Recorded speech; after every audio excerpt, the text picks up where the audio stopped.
今次揀咗淺色系列嘅永生花嚟做呢個蠟燭，剪好晒啲花就可以隨心咁塞落呢個模具入邊。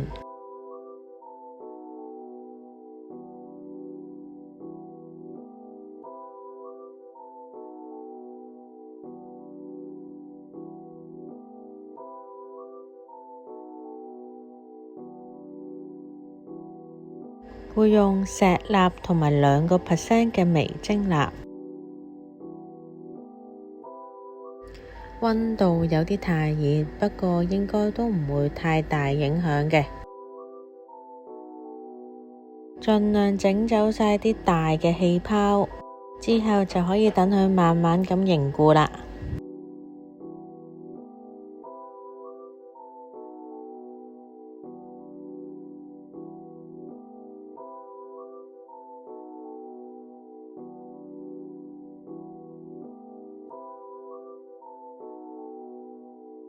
今次蠟液嘅溫度大約係110度，個溫度冇上一個咁熱。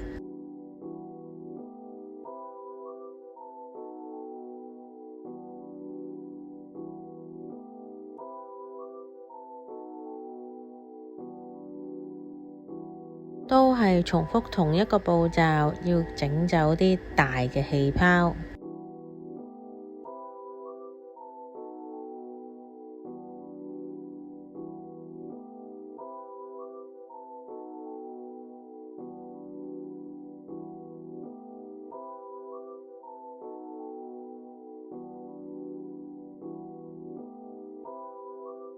如果覺得脫模嘅時候有啲困難，可以放落雪櫃嘅冰格度凍一凍佢先。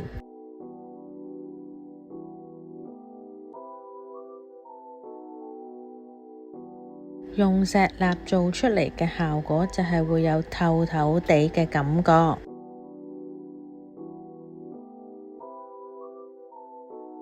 最後將大豆蠟液倒落去。等蠟液凝固咗之後，簡單又靚嘅蠟燭就會完成啦。